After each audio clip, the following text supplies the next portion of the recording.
a naval fleet of China's People's Liberation Army has arrived in Nigeria. A frigate along with a supply ship were led by destroyer Nanning. Nanning has docked at the port of Lagos. The ships are to return on Thursday after a 5-day visit. And this is a rare visit by the Chinese military to Africa's Atlantic coast. What is the dragon up to, really? The Nigerian Navy says it is for diplomatic reasons that the visit aims to strengthen ties between Chinese and Nigerian navies. But let's not forget that we are talking about China here. Is it looking to establish a naval base in Africa's Atlantic coast? Because it has for long made efforts to grow its influence in that part of the world.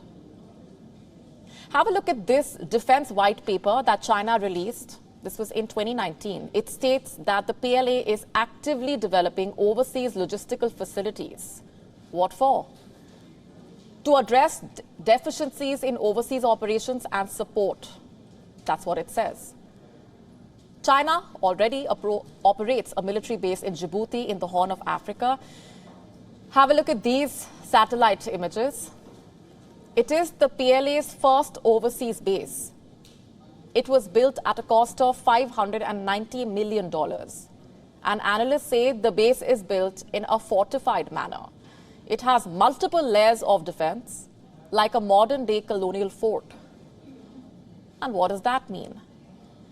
That it is designed to withstand direct assault. What's more interesting is its location. The base is located by the strategic Bab el-Mandeb Strait, which separates the Gulf of Aden and the Red Sea. It guards the approach to Suez Canal, which is one of the most critical channels of international commerce.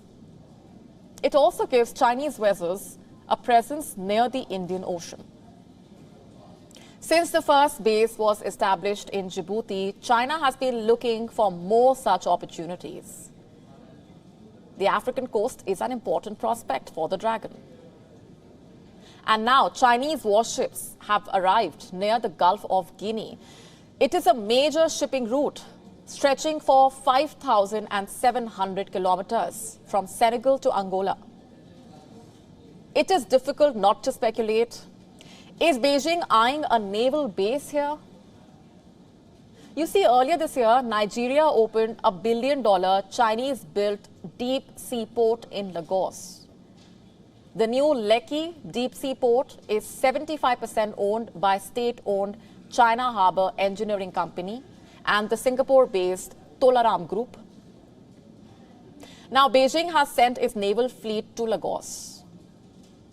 What would China be gaining from this? It is more or less an indication of interest, also proof of capability. It could also be a first step to see what sticks. You see, it could soften the ground for further negotiations to build a base. The Gulf of Guinea has for long been at risk of piracy. Nigerian gangs carry out most attacks on foreign shipping vessels. Chinese exports to Africa are valued at over $100 billion. Having a military base would enable China to combat the menace through joint exercises with Nigeria. But let's not forget, military bases have other uses as well, including spying on other countries, on the US in this case. American defense officials have been raising alarm for a while now. Have a look at this report. It says that Chinese have been eyeing locations for a port in the Gulf of Guinea. It also mentions that any effort by Beijing to get a naval port on the Atlantic coast would be an expansion of China's military presence, and more ocean access would spell more economic gains.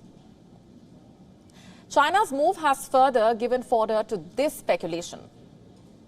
And why not? Over the last 3 decades, China has widened its influence in almost every African country through investment, through trade and loans. It has also never hidden the desire for or ambition to build overseas ports. WION now available in your country. Download the app now. Get all the updates on the move.